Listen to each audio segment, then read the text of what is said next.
Halo semuanya, Assalamualaikum warahmatullahi wabarakatuh.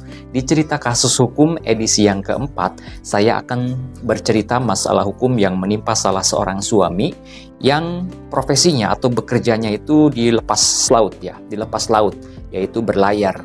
Nah, beliau ini punya seorang istri, kemudian juga karena beliau ini bekerja di laut di tengah laut berlayar, sehingga membutuhkan waktu yang cukup lama sekali. Jadi kalau udah berlayar atau udah melaut, itu waktunya sangat lama sekali di laut. Kadang berminggu-minggu, dan kadang mungkin bisa jadi sampai berbulan-bulan di laut. Kemudian setelah itu baru bisa libur, misalkan menemui keluarganya. Bisa saja seperti itu. Kemudian karena beliau sering bekerja di laut, kadang kalau libur pun mungkin tidak cukup lama, mungkin kisaran berapa minggu atau berapa bulan. Jadi kalau misalkan beliau ini gajian ataupun juga memiliki sejumlah uang, beliau ini berikan kepada istrinya untuk dibelikan rumah dan juga membeli tanah. Jadi si istrinya inilah yang diberikan kepercayaan oleh si suaminya untuk mengurus pembelian tanah, kemudian mengurus pembangunan rumah. Yang penting uangnya udah dikasih nih sama si suaminya tadi. Kemudian si istrinya pun mengelola uang tersebut dengan membeli tanah, kemudian juga membeli rumah. Dan tanah yang dibeli tersebut surat-suratnya atas nama si istri. Namun kondisi rumah tangganya di kemudian hari mengalami goncangan, ada keributan, ada pertengkaran, ada perselisihan, sehingga terjadilah pisah rumah akan tetapi belum bercerai secara resmi, antara suami dan istri tersebut, sehingga si suaminya pun kembali lagi beraktivitas di laut, bekerja di laut, dan setelah beberapa bulan kemudian si suaminya tadi ini mengetahui atau mendapatkan informasi bahwa si istrinya ini ternyata udah kawin lagi, sudah menikah lagi dengan laki-laki yang lain. Nah, otomatis sangat kecewa nih si suami tadi, padahal mereka belum resmi bercerai di pengadilan, belum mendapatkan akta cerai, kok tiba-tiba ternyata si istrinya sudah nikah lagi, udah kawin lagi sama laki-laki yang lain. Nah, setelah si suami tadi mendapatkan informasi bahwa istrinya udah kawin lagi, udah nikah lagi, otomatis dia ingin sekali atau berupaya agar dia mendapatkan haknya dari harta bersama atau harta gono gini yang sudah diperoleh semenjak mereka menikah, yaitu berupa tanah dan juga rumah yang mana sudah dibeli dan juga dibangun dari hasil kerja si suami tadi sebagai orang yang bekerja di laut, saya kurang begitu paham. Kemudian juga tanah dan bangunannya dikelola oleh istrinya, beli tanahnya, beli rumahnya, semua surat-suratnya atas nama istrinya, dan semua surat-suratnya tersebut pun disimpan atau dibawa oleh si istri tersebut. Nah, dengan adanya kasus ataupun juga permasalahan seperti ini, tentu si suaminya tadi merasa sangat kecewa Meskipun memang sudah berpisah rumah, tapi kan belum bercerai secara resmi. Seharusnya kalau misalkan si istrinya tadi mau menikah lagi, pengen kawin lagi, misalkan udah nggak cocok sama si suaminya yang bekerja lama di laut, seharusnya menempuh upaya hukum yang benar, yaitu dengan cara mengurus perceraiannya di pengadilan. Nah, maka sebetulnya sih kalau misalkan kondisinya seperti itu dan si suami merasa kecewa dan ingin menuntut secara hukum, itu bisa saja melaporkan si istrinya tadi dan juga suami yang barunya.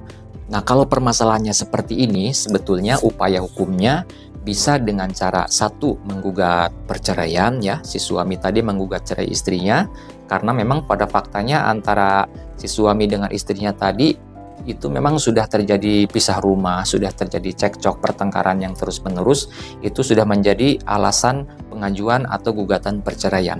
Akan tetapi biasanya kan ada kekecewaan nih dari seorang suami, meskipun sudah pisah dengan istrinya tapi kan belum bercerai secara resmi, belum ada akta cerai, tapi tiba-tiba si istrinya ini nikah lagi. Maka kalau si suaminya tidak terima dengan tindakan yang dilakukan oleh si istrinya tadi, si suami tadi bisa melakukan tuntutan secara pidana, yaitu bisa melaporkan si istrinya dan juga suami barunya tadi kepada pihak kepolisian. Jadi bisa dilaporkan, dan itu sanksi pidananya lumayan atau ancaman pidananya cukup tinggi sekali, yaitu maksimal 5 tahun penjara, sebagaimana yang tertuang di dalam pasal berikut ini. Kita lihat di sini di Pasal 279 Kitab Undang-Undang Hukum Pidana. Di dalam ayat 1 di situ disebutkan diancam dengan pidana penjara paling lama 5 tahun Nah, 5 tahun ancaman pidananya. Butir ke-1-nya, barang siapa mengadakan perkawinan padahal mengetahui bahwa perkawinan atau perkawinan-perkawinannya yang telah ada menjadi penghalang yang sah untuk itu. Nah, jadi artinya di pasal ini disebutkan atau ditekankan bahwa seseorang yang menikah padahal ada pernikahan yang menjadi penghalang dia untuk menikah lagi. Di antaranya masih terikat dengan perkawinan dengan pasangannya yang terdahulu.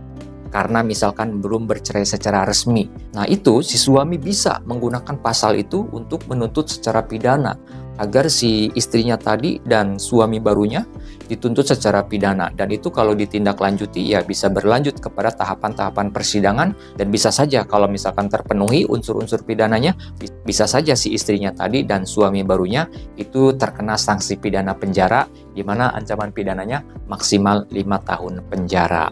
Nah, kemudian kalau si suaminya tadi nggak tega kalau dilaporin ke polisi, nggak tega kalau dituntut pidana, apalagi sampai di penjara, ya mungkin bisa menyelesaikan perceraian secara baik-baik. Ya, bisa mengurus perceraian secara resmi, secara sah ke pengadilan agar mendapat akta perceraian.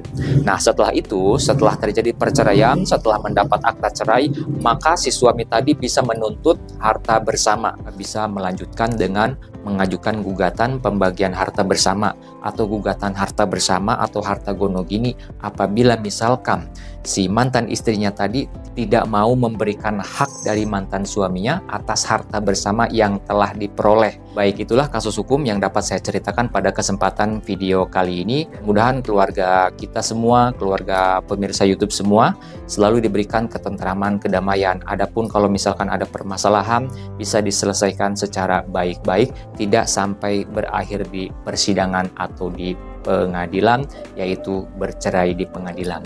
Nah, oleh karena itu, untuk menjaga kerukunan rumah tangga, sebisa mungkin dibangun komunikasi yang baik, saling pengertian, saling memahami. Intinya bangun komunikasi ya, meskipun jarak jauh, apalagi suaminya bekerja di laut, di tengah laut. Tentu ini perlu kesetiaan, perlu komitmen, dan juga tentunya perlu komunikasi yang baik agar rumah tangganya tetap langgeng, sakinah, mawadah, dan rahmah.